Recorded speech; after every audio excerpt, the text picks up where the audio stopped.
축복하고 기도합니다. 아멘.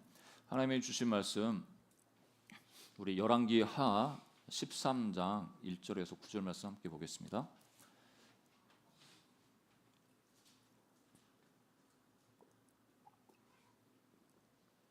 열왕기 하 13장 1절에서 9절입니다. 교독하겠습니다. 유다의 왕 아하시아의 아들 요아스의 제23년에 예후의 아들 여호아하스가 사마리아에서 이스라엘 왕이 되어 17년간 다스리며 여호와 보시기에 악을 행하여 이스라엘에게 범죄하게 한 느밧의 아들 여로보암의 죄를 따라가고 거기서 떠나지 아니하였으므로 여호와께서 이스라엘에게 노하사 늘 아람 왕 하사엘의 손과 그의 아들 베나닷의 손에 넘기셨더니 아람 왕이 이스라엘을 학대함으로 여호아하스가 여호와께 간구하매 여호와께서 들으셨으니 이는 그들이 학대받음을 보셨음이라. 여호와께서 이에 구원자를 이스라엘에게 주심에 이스라엘 자손이 아람 사람의 손에서 벗어나 전과 같이 자기 장막에 거하였으나 그들이 이스라엘에게 범죄하게 한 여로보암 집의 죄에서 떠나지 아니하고 그 안에서 따라 행하며 또 사마리아에 아세라 목상을 그냥 두었더라. 아람 왕이 여호아스의 백성을 멸절하여 타작마당에 티끌같이 되게 하고 마병 50명과 병거 10대와 보병 10,000명 외에는 여호아스에게 남겨두지 아니하였더라. 여호아스의 남은 사적과 행한 모든 일과 그의 업적은 이스라엘 왕 역대지략에 기록되지 아니하였느냐. 같이 있습니다. 여호아스가 그의 조상들과 함께 잠에 사마리아에 장사되고 그 아들 요아스가 대신하여 왕이 되니라. 아멘. 그 팀 켈러 목사님이라는 분이 쓰신 책 중에 탕부 하나님이 있는데 여기서 탕부 하나님이라고 할 때 영어로는 그 어떻게 표현했냐면 이 프로디걸 갓이라는 이렇게 표현을 했습니다. 그 프로디걸이라는 그 단어 자체가 어떤 의미가 있냐면 무모할 정도로 씀씀이가 헤프다. 그리고 하나도 남김없이 다 쓴다. 이런 의미가 있습니다. 그러니까 하나님이 얼마나 우리를 향해서 사랑이 많으신지 하나님께 우리를 향해서 너무 헤프게 그 사랑을 베푸시고 쓰신다는 거죠. 그것을 이제 탕자 우리가 잘 아는 탕자의 비유를 통해서 이렇게 말씀을 하시는데 이 헤프다 오늘 설교 제목도 고민하다가 헤픈 사랑 이렇게 하려고 하다가 너무 여러분의 의미가 조금 잘못 오도될 수 있어가지고 그 단어를 쓰지 않았는데 이 헤프다라는 그 형용사인데 사전에 찾아보면 이런 의미가 있습니다. 그러니까 쓰는 물건이 쉽게 닳거나 빨리 없어지는 듯하다. 그래서 물은 비누는 헤프다 이런 표현을 하고 또 물건이나 돈 따위를 아끼지 아니하고 함부로 쓰는 버릇이 있다. 그런 의미에서 헤프다. 돈을 헤프게 쓰다 이런 의미로 쓰죠. 그다음 말이나 행동 따위를 삼가거나 아끼는 데가 없이 마구 하는 듯하다. 그래서 울음이 헤프다. 그런 의미로 이렇게 씁니다.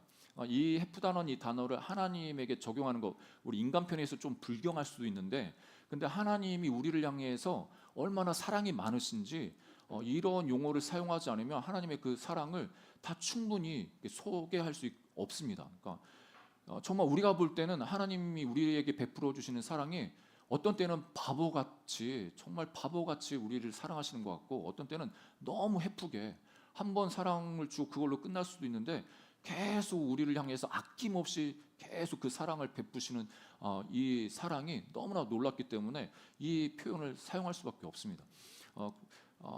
하나님의 사랑이 예수 그리스도를 통해서 십자가에서 완전하게 그 하나님의 사랑이 얼마나 놀라운지 우리에게 보여주셨습니다. 그것으로 완성되었죠. 근데 이제 구약의 역사를 보면은 하나님께서 그 구약 시대 왕들과 그 시대에 살았던 사람들에게 얼마나 그 사랑을 놀랍도록 베풀어 주셨는지를 우리가 발견할 수가 있습니다. 단지 예수님이 오셔서 그 십자가를 통해서 우리에게 확증해 주시고 확신 가운데 거하게 하셨지만 그 전에도 하나님께서 인류를 향해서 하나님이 택한 민족을 향해서 얼마나 그 헤픈 사랑을 베풀어 주시면서 그 영혼들을 이끌어 주셨는지 말씀을 통해서 우리가 확인할 수 있습니다. 오늘 말씀이 그 하나님의 헤픈 사랑의 한 부분들을 우리에게 소개를 시켜주고 있는데 함께 말씀을 읽어가면서 그 은혜를 나누고자 합니다. 그러니까 여로보암의 죄를 한번 생각해 보기 원하는데, 왜냐하면 이 열왕기 상하, 이 말씀을 읽어보시면 여러분 알겠지만, 북이스라엘, 보통 북이스라엘, 남유다도 그렇지만, 하나님을 잘 섬기지 않는 남유다 왕도 그렇지만, 이 사람들이 그 삶을 평가할 때 매번마다 그 사람들이 잘못 살았던 그것을 이야기할 때 이 여로보암이라는 왕의 죄를 거론하면서 그 여로보암의 죄를 지었다고 이렇게 계속 평가를 내리고 있습니다. 아니, 여로보암이 도대체 어떻게 죄를 범했길래 그 이후의 왕들이 그 여로보암의 죄를 지었고 그 길을 따라갔다고 이렇게 말씀하시는가? 이것을 우리가 조금 살펴볼 필요가 있습니다. 1절에 보니까 이 여호아스라는 사람이 나오는데, 에후의 아들이죠. 에후는 우리가 잘 알듯이 아합의 그 오므리 왕조를 다 멸망시키고 새로운 왕조를 시작하는 사람이 에후였습니다. 그 사람의 그 아들이 여호아스인데, 여호아스는 여호와께서 붙드신다라는 의미가 있죠. 그러니까 이 에후라는 아버지가 아들을 볼 때, 이 아들은 하나님이 좀 붙들어 주시면 좋겠다, 하나님 붙들림 받은 삶을 살았으면 좋겠다 해서 그 좋은 의미로 여호아스 이런 이름을 붙여 주었습니다. 그러니까 우리가 우리 자녀들에게 이름을 붙여줄 때도 마찬가지죠. 앞으로 이 아이가 이렇게 됐으면 좋겠다는 그 소망으로 그 이름을 붙여주는데, 그런데 에후는 여호아스라는 이름을 자기 아들한테 붙여줬지만 자기 스스로가 하나님 앞에서 붙들림 받은 삶을 살지 않고 여로보암의 길을 갔습니다. 그러니까 참 아이러니하죠. 자기가 생각하는 내 아들은 하나님께 붙들려서 그렇게 살았으면 좋겠다, 이런 소망을 가지고 있음에도 불구하고 자기는 그런 소망을 투영해서 이름을 붙였지만 자기 삶은 여호와 하나님을 따라가는 삶이 아니었습니다. 오히려 하나님을 등지고 우상 숭배하는 길을 걸었던 것을 볼 수가 있습니다. 여러분, 사람들이 잘 알듯이, 여러분 자녀들을 양육 다 해 보셔서 알겠지만, 내가 말하는 거를 습득하는 것보다는 내가 행동하고 그 행동으로 인해서 자녀들이 습득하는 게 더 빠른 것을 볼 수가 있습니다. 그래서 어떤 그 목사님이 어떤 찬양을 좋아하셨는데, 그 찬양을 계속 매번 평소에 부르셨는데, 그 찬양을 자기 자녀가 아니라 자기 자녀의 그 손주가 자기가 하는 그 찬양을 그대로 다 따라 하더라는 겁니다. 그러니까 조그만 아이가 잠시 세상에 이런 찬양도 따라하면서, 그 조그만 애가 뭘 알겠습니까? 근데 평소에 그분이 가정에서 뭘 말하는지, 뭘 노래하는지, 이거를 주변에서 다 들어가지고 그거를 듣고 따라하는 거죠. 그러니까 참 이게 믿음의 본을 보이면서 믿음의 길을 걷는 것이 교회 안에서만이 아니라 정말 가정 안에서 그렇게 걷는 것이 너무나 중요한 것을 우리에게 가르쳐 줍니다. 이 여호아스가 사마리아 왕이 되어서 17년 동안 다스렸는데, 근데 2절에 보니까 이 여호아스를 가리켜서 후반부에 느바데 아들 여로보암의 죄를 따라가고 거기서 떠나지 아니하였다, 이렇게 표현합니다. 어떻게 보면 하나님이 아합이라는 그 집안을 멸망시킨 게 우상 숭배하고 하나님을 등져서 떠나갔기 때문에 이 예후라는 사람을 통해서 새로운 왕조로 시작했는데, 그런데 이 새로 시작한 이 왕조도 하나님을 경외하는 게 아니라 하나님을 등지고 그 전에 사람들이 따라갔던 것처럼 여로보암의 그 길을 따라서 죄를 범했다고 이렇게 말씀하는 거죠. 여러분 잘 아시는 것처럼 여로보암은 북이스라엘의 초대 왕이죠. 솔로몬이 죽고 이 르호보암 시절에 왕국이 두 개로 분열되지 않습니까?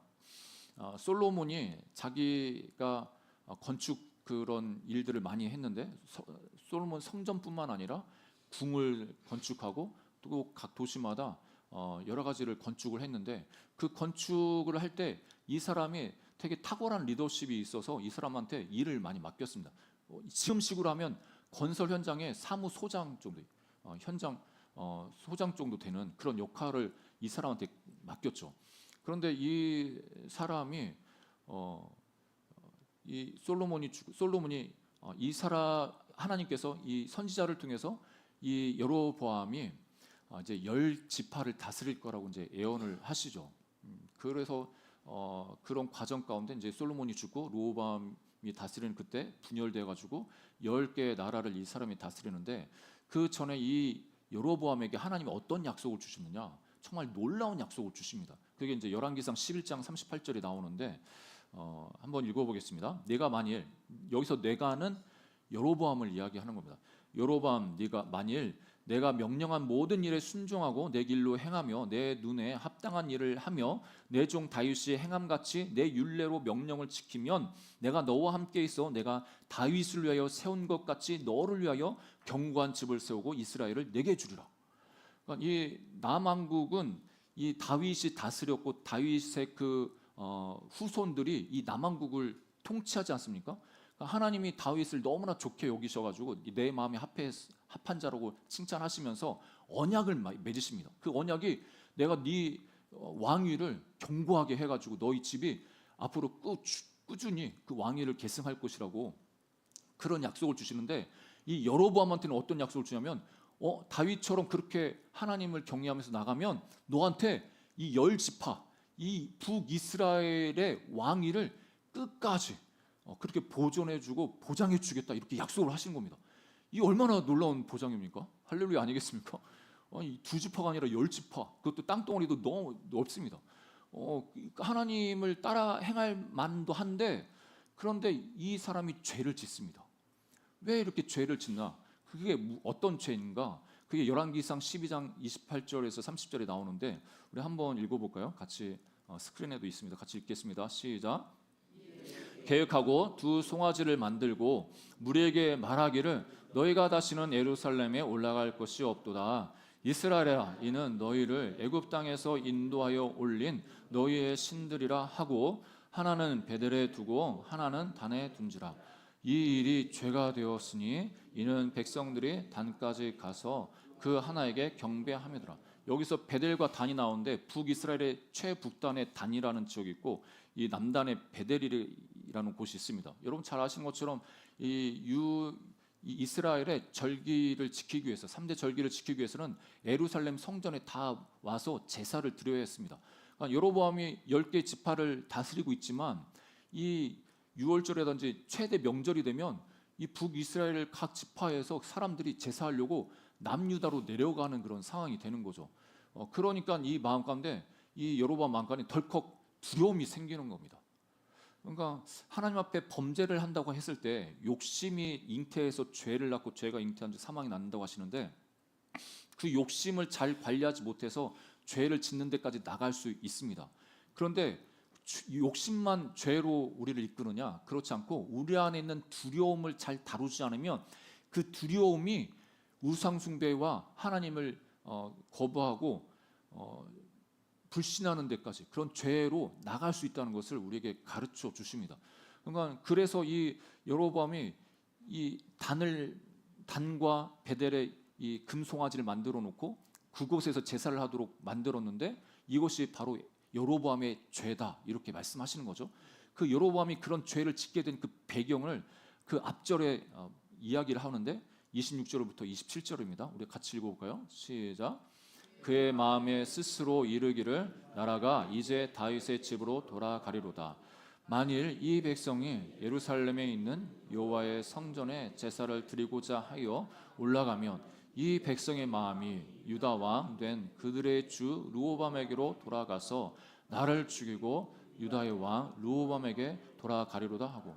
그러니까 두려움이 갑자기 엄습하는 거예요. 야, 이 사람들이 배신하면 어떻게 하지? 거기 유다 땅에 가가지고 거기가 하나님 앞에 받은 그 율법에 어떻게 보면 언약의 정통성이 있다 해가지고 나를 치고 이 사람들이 다 남유다로 가면 어떻게 하지? 이런 두려움이 임했습니다. 여러분 우리가 이 땅을 살아가면서 누구나 그리스도인들 믿음이 좋다는 분들도 어느 순간에는 두려움이 엄습해 와가지고 그 두려움 가운데 굴복해서 하나님이 원하지 않는 일을 행하면서 죄를 범할 수 있다는 것을 우리가 꼭 기억을 해야 됩니다. 여로보암이 이런 두려움을 어떻게 그러면 극복할 수 있었을까요? 뭐 지금은 그런 상황 죄를 지었지만 여러분 여로보암은 하나님이 자기한테 주신 언약의 말씀 있지 않습니까? 이 사건이 벌어지기 전에 내가 하나님이 다윗과 언약을 맺어서 그 유다를 그렇게 다스리게 했던 것처럼 너 내 말에 순종하고 따라가면 내가 너도 보장해주고 그 왕자를 보장해줄 거야. 이 말씀을 신뢰했으면 북이스라엘 어떤 사람이 다 남유다로 내려가서 제사 드려도 그거에 대해서 두려워하지 않을 겁니다. 오히려 야 너희들 하나님을 예배해야 돼? 그래 집에 있지 말고 다 내려가.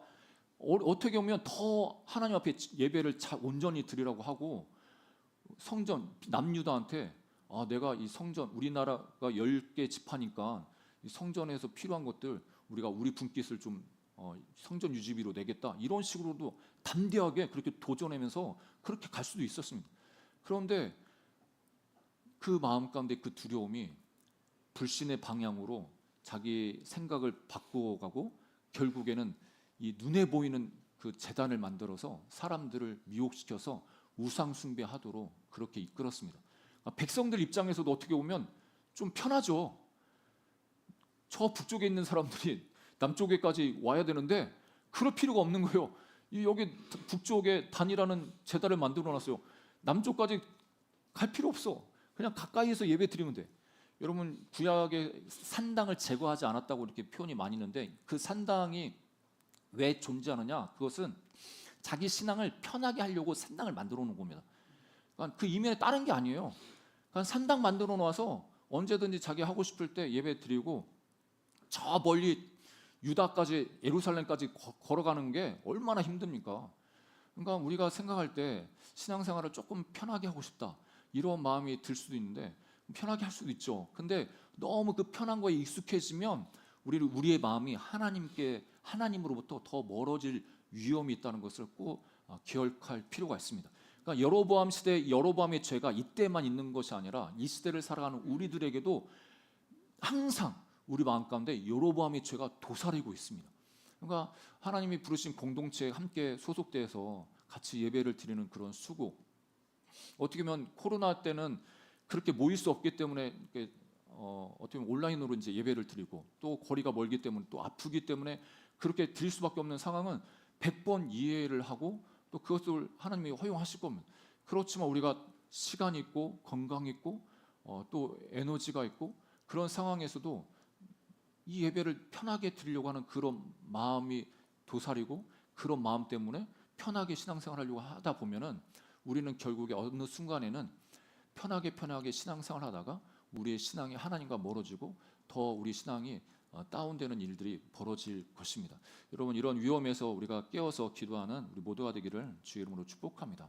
그러니까 우리가 어떻게 보면은 십자가를 진다는 것, 자기를 부인하고 십자가를 지고 주님을 따라간다는 것은 어떤 경우에는 불편함이 좀 있고 손해가 있고 그래도 주님을 택하고 주님을 따라가는 것이 우리 삶에 필요합니다.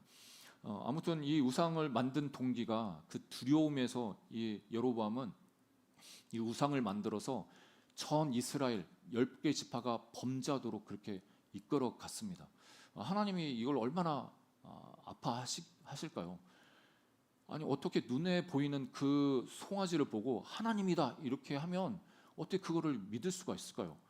여러분 우리도 연약한지라 하나님을 의지하면서 어떤 문제가 터져가지고 하나님께 기도해가지고 하나님으로부터 확신과 평안을 누릴 수가 있지 않습니까? 하나님 내가 널 책임질 거야.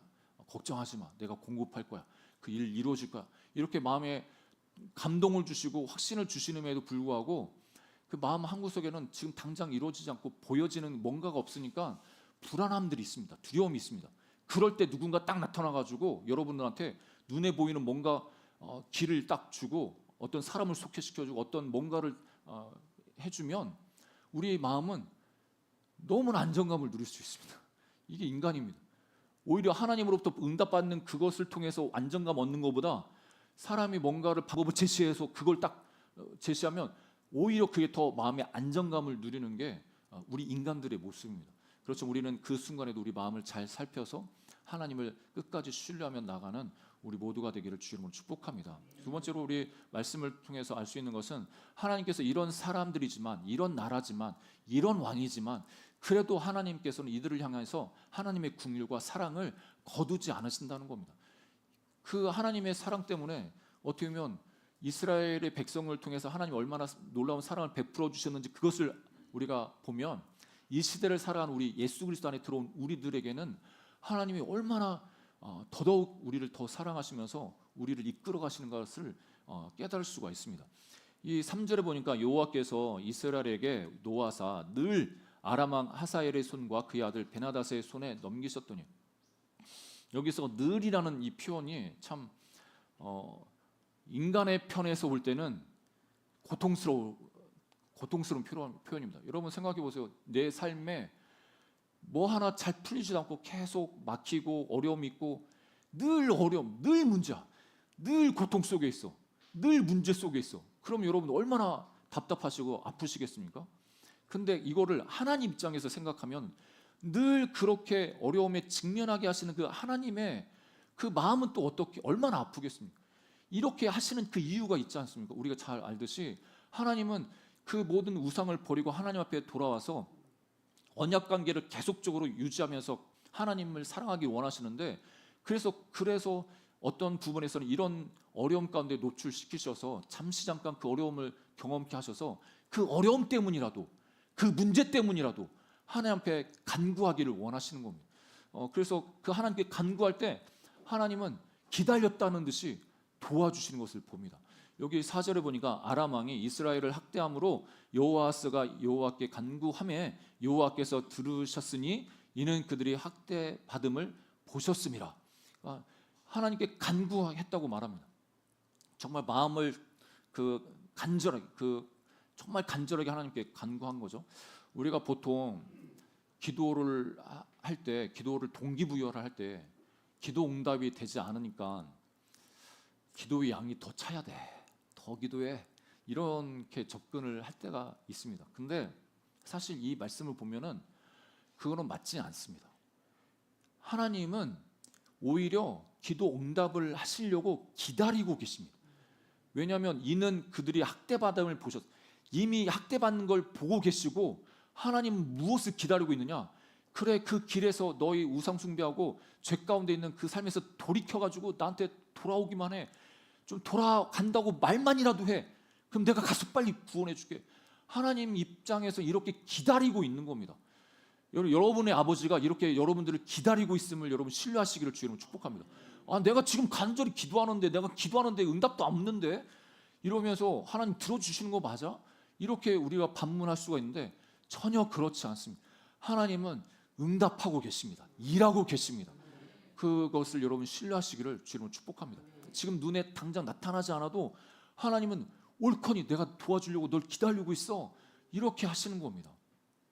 그래서 하나님께서 우리의 기도를 들어주시는 그 근거를 찾으시는데, 하나님은 하나님 나름대로 내가 이스라엘 백성들이 기도할 때 이 사람들의 기도를 들어줄 근거가 뭐지? 이렇게 스스로 하나님 입장에서 생각해 보셨을 때 하나님은 어떤 것까지 생각하시냐면, 이 이스라엘 백성들 원래는 여로보암에게 언약을 주셨지 않습니까? 그런데 그 언약을 이 여로보암이 다 폐기시켰습니다. 우상 숭배에서 폐기시켰습니다.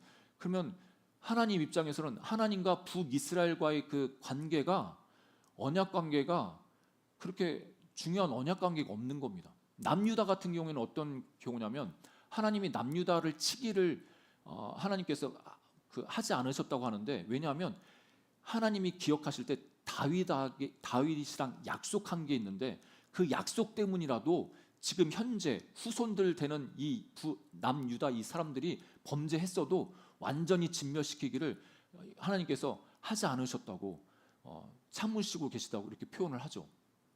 북이스라엘 향해서는 그러면은 다 외면하시는가? 그렇지 않고 그 북이스라엘 사람들도 하나님이 사랑하시는 민족인데, 그러면 어디에서 근거를 찾고 계시는가? 쭉 올라가다 보니까 열왕기하 13장 22절 23절에 이렇게 말씀하십니다. 이게 정말 중요한데요. 우리 22절 23절 함께 읽어볼까요? 22절 23절 시작. 여호아스의 왕의 시대에 아람 왕 하사엘이 항상 이스라엘을 학대하였으나 여호와께서 아브라함과 이삭과 야곱과 더불어 세우신 언약 때문에 이스라엘에게 은혜를 베풀며 그들을 불쌍히 여기시며 돌보사 멸하기를 즐겨하지 아니하시고 이때까지 자기 앞에서 쫓아내지 아니하셨다. 여러분, 하나님이 이 북이스라엘의 기도를 들어주고 이 사람들을 보호할 그 근거를 찾다 보니까 보니까 아브라함과 이삭과 야곱이랑 언약 맺은 그 언약이 기억이 나시는 거죠. 하나님은 그 언약을 생각하셔가지고 그래도 북이스라엘 사람들도 이 아브라함과 이삭과 야곱의 후손들이기 때문에 그 조상과 맺었던 그 언약으로 인해서 이 사람들 멸하기를 즐겨하지 않으셨다고 말씀하십니다. 하나님이 얼마나 오래 참으시고 또 그 기도에 응답하시려고 하면 이렇게까지 과거에 맺었던 자신이 인간과 맺었던 그 언약까지 끌어내시면서 이걸 근거로 해서라도 내가 너를 도와줄 거야, 이렇게 말씀하시는 겁니다. 여러분, 하나님은 어떻게 보면 우리가 생각할 때 하나님 이 정도 범죄하고 이 정도 하나님 거부하고 하나님을 등지는 민족이면 그냥 다 멸하시고 그러셔도 할 말 없을 텐데 이렇게까지 하시나.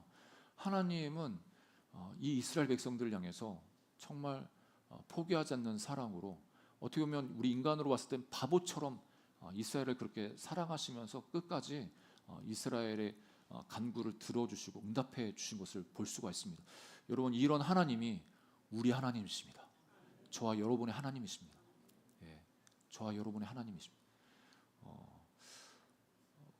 이스라엘 백성들을 그러니까 아합도 그렇고, 아합도 얼마나 악한 왕이었습니까? 그런데 하나님이 하나님의 회개하는 그걸 보고, 그래 네가 엘리야한테 아합이 회개하는 거 보지 않았냐, 그걸 기쁘게 여기셔가지고 그 악한 왕이 기도한 것도 응답해 주시고, 또 오늘도 여호아스라는 이 사람도 여로보암의 그 길로 따라 행했는데도 불구하고 이 어려움 가운데 하나님께 간구하니까 하나님께서 기도에 응답해 주십니다.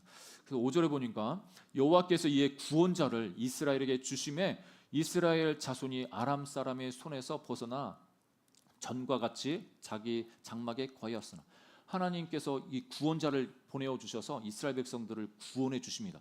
여러분 보십시오. 여기 구원자, 이 구원자가 성경학자들은 엘리사냐 아니면 아람의 그 위에 있는 아수르냐 이렇게 이야기가 있지만, 성경을 보면 이름을 밝혀야 될 때는 밝힙니다. 그런데 이름을 밝힐 필요가 없을 때는 그냥 이름 밝히지 않고 구원자라고도 이렇게 이야기합니다. 그러니까 하나님의 깊은 뜻이 있는 거죠. 구원자가 누구다 이렇게 이야기해버리면 또 그 사람에게 집중될 수 있기 때문에 하나님이 원하시는 것은 그 구원자를 보낸 분이 누구냐? 하나님이라는 거예요. 하나님이 구원자를 보낸 거예요. 그 구원자가 우리 삶에서도 구원자가 누군지 우리는 잘 모를 수 있습니다. 어떤 누가 우리가 구원자일 수도 있고 또 어떤 것이 구원자일 수 있는데 그건 중요하지 않습니다. 우리 인생의 우리 삶의 구원자가 누구인지 그건 우리는 알 수 없고 그걸 찾으려고 그렇게 애쓸 필요도 없습니다. 분명한 것은 뭐냐면 하나님이 그 구원자를 보내신다는 겁니다. 여러분의 인생에, 저의 인생에 하나님이 여러분들에게 구원의 길을 열어주시고 그 구원자라고 하는 그 사람들, 그 방법을 여러분의 삶에 보내주신다는 겁니다. 우리가 잘못 생각하면 그 구원자를 붙들고 있어서 그것이 우상처럼 되어버리고 하나님처럼 되어버리면 이거는 하나님의 뜻과는 어긋나는 것이기 때문에 여기 구원자 이름을 밝히지는 않습니다. 우리 인생 가운데서도 여러분이 처한 그 어려움 가운데 하나님이 여러분을 구원하시기 위해서 누군가를 또 보내실 수 있겠죠. 또 어떤 뭔가를 하실 수 있겠죠. 중요한 것은 하나님이 나를 구원하셨다는 겁니다. 하나님께서 나를 구원하셨다는 겁니다. 참 근데 여러분, 이 말미에 자기 장막에 거하였으나, 이 표현이 좀 또 이 상황을 반전시킵니다.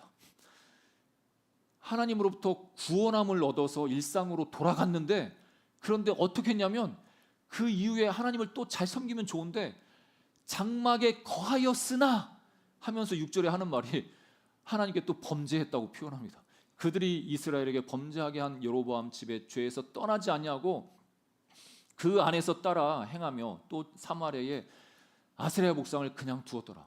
그러니까 하나님 입장에서 너무 답답하고 참 너무 싫을 것 같지 않습니까? 저와 여러분들의 그 상황도 한번 보면 누군가 나한테 막 도움을 요청해가지고 막 긴급하다고, 이거 도와주려고, 이거 한번 도와주면 제가 은혜를 갚겠다고, 그래서 어렵게 여러분들도 막 해가지고 도와줬는데 도와주러 갔는데 그 사람이 괜찮다고, 이제 다 해결됐다고, 아니면 우리의 도움을 받아서 해결을 받고 난 다음에 와가지고 뭐 감사 표현도 안 하고 그냥 잘 해결될 때가 됐으니까 잘 해결됐어요. 뭐 이런 식으로 나오면 얼마나 열받겠습니까? 저도 하나님 앞에서 뭐 이럴 때가 좀 종종 있었던 것 같습니다. 특히 공부할 때, 시험 볼 때, 하나님 한 번만 도와주세요. 내가 요즘에 공부를 열심히 못했는데 이분 한 번만 지혜를 주시고 찍는 것도 맞게 해주세요. 막 이런 식으로 한 번만 도와주세요. 그런 다음에 그 시험 끝나고 돌아가면은, 시간 지나면 언제 하나님 앞에 간절했냐, 그런 생각도 없이 또 열심히 놀고 하나님 잘 섬기지도 않고. 인간의 마음이 그렇습니다. 화장실 들어갈 때랑 나올 때랑 이게 달라지는 게 인간인데, 하나님이 보실 때 이 이스라엘이 그런 상황에 있는 거죠. 여러분, 하나님 앞에서 우리가 받은 그 은혜가 너무나 놀라운데, 하나님의 그 구원의 은혜를 누릴 때 또 하나님을 향해서 우리가 잘 반응하시고 또 끝까지 하나님을 섬기며 잘 따라가는 우리 모두가 되기를 주의 이름으로 축복합니다. 이런 이스라엘 향해서 하나님이 그래서 또 채찍을 들어주시는데, 7절에 보니까 아람 왕이 여호와스의 백성을 멸절하여 타작마당에 티끌같이 되게 하고 마병 50명과 병거 10대와 보병 마병 외에는 여호와스에게 남겨두지 아니하였더라. 이게 무슨 말이냐면, 이 아람 왕이 다시 와서 이 북이스라엘을 쳐가지고 이 타작마당에 티끌 같게 했다. 정말 하찮게 만들었다는 거죠.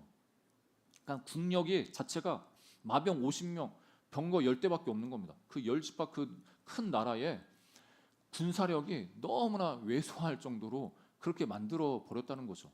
그러니까 하나님께서는 하나님께 돌이킬 수 있는 기회와 시간도 주시는데, 우리가 계속 그 하나님을 거부한다든지 또 그 구원의 은혜를 경험하고 나서도 그 이후에 하나님 앞에 바로 서지 않는 그런 삶을 살아갈 때 우리의 삶은 더 힘들어질 수 있다는 것을 말씀을 통해 우리 가르쳐 주십니다. 여러분, 우리가 한번 은혜를 받고 구원함을 얻고 그럴 때 더 우리가 긴장하고 더 겸손하게 하나님을 섬길 수 있는 우리 모두가 되기를 주님으로 축복합니다. 그러니까 하나님 없이, 하나님의 은혜를 경험함 없이 성공하면 오히려 그 성공이 우리에게 독이 될 수가 있습니다. 아까도 말씀드렸지만 우리 생각에 우리가 너무 약아가지고 내가 간절히 기도해서 그렇게 응답이 됐어도 그 응답이 된 이후에 우리 인간들이 어떻게 생각하냐면, 그게 시간이, 타이밍이 그렇게 이루어질 때가 됐으니까 됐을 거야. 하나님이 어떤 도와주셨다 이거보다는 내가 그래도 수완이 좋았고 그 환경적으로 여러 사람 잘 알고 있었고 돈을 잘 썼고 그래가지고 이렇게 잘 된 거야, 이런 생각을 가질 수 있는 게 인간입니다. 저만 그런가요, 여러분? 예. 하나님이 분명히 내 기도에 응답해 주셨음에도 불구하고 시간 지나면 기도 안 했어도 뭐 그때가 됐으니까, 그런 상황이 됐으니까 그렇게 잘 되고 해결됐어, 이렇게 치부해버리고 하나님의 역사와 하나님의 주권적인 간섭하심에 대해서 인정하지 않고 자기가 잘했던 것만 생각해가지고 하나님과 등질 때가 있다는 거죠. 여러분, 이 영적인 상태가 되지 않기를 주님의 이름으로 축복합니다. 우리는 항상 그 응답 앞에서도 항상 감사하고 하나님의 일하심에 대해서 인정할 수 있고, 시간이 지나서도 그 하나님의 일하심을 인정할 때 우리가 하나님을 경외하는 그 삶을 지속적으로 살아갈 수가 있습니다. 오늘 말씀의 결론을 맺으면, 오늘 하나님의 사랑을 이스라엘 역사에서 한 사건을 통해서 이렇게 보여주시는데, 어떻게 보면 하나님은 뻔히 알면서도 속아주시는 겁니다. 여러분, 하나님의 사랑, 우리를 향한 그 하나님의 사랑이 똑똑한 사랑이다 이렇게 되면은 어떤 일이 일어날까요? 우리가 어려움을 처했을 때 하나님 한번 도와주세요, 내가 잘못했습니다 이렇게 할 때, 야, 너 지난번에도 너 그렇게 해가지고 내가 도와줬는데 또 다른 길로 또 네 맘대로 살고 그러다가 또 여기 와서 또 도와달라고 해? 내가 한 번 속지 두 번 속냐? 하나님이 그렇게 하시지 않겠습니까? 하나님이 너무 똑똑하셔가지고 똑똑한 그 사랑, 우리를 사랑하시면 하나님은 우리를 향해서 정말 너무나 바보같이 사랑하십니다. 바보같이. 그 과거에 하나님이 속으셨는데 또 속아주시는 거예요. 우리를 향해서 계속 속아주시는 거예요. 저와 여러분을 향해서 하나님이 계속 속아주시고 정말 어떻게 보면 바보처럼 그 해프게 우리를 사랑하시면서 끝까지 우리를 받아주시고 우리를 이끌어 가시려고 하시는 것이 바로 하나님이십니다. 그 하나님이 저와 여러분을 사랑하셔서 여기까지 인도해 주셨습니다. 앞으로도 그 하나님께서 여러분을 사랑하시고 여러분을 인도하실 겁니다. 우리가 설 익은 신앙은 무엇이냐면 하나님의 그 사랑을, 더 깊은 사랑을 깨닫지 못하고 하나님이 그렇게 우리를 사랑하신다 하면서 계속 그 죄에서 머무르거나 내 욕심과 내 영광을 위해서 살아가고 그렇게 하는 겁니다. 하나님의 사랑을 정말 제대로 경험하고 알았다면 더 이상 죄와 타협할 수 없고 죄의 길에 들어설 수가 없고 계속 그 하나님의 사랑으로 인해서 하나님을 더욱 찾을 수밖에 없고 하나님을 예배할 수밖에 없습니다. 여러분, 이런 하나님의 사랑이, 그 놀라우신 하나님의 사랑이 날마다 체험되어지고 경험되어지시는 저와 여러분 되기를 주의 이름으로 축복합니다. 우리 삶 가운데 혹시라도 어려움이 있습니까? 그것이 하나님이 우리를 부르시는 러브콜이라는 것을 또 우리가 기억하시고 하나님 앞에 좌절하지 않고 끝까지 주님을 붙드시기를 주의 이름으로 축복합니다. 네, 이 시간 함께 찬양 한 곡을 하고 같이 기도했으면 좋겠습니다. 하나님의 사랑을 사모하는 자, 이 찬양인데요. 여러분, 가사를 보면 하나님의 그 사랑을 사모하는 자에게 하나님께서 은혜를 주신다는 그 고백인데요. 어떤 때는 우리 귀에 우리 눈에 아무것도 보이지 않을 때가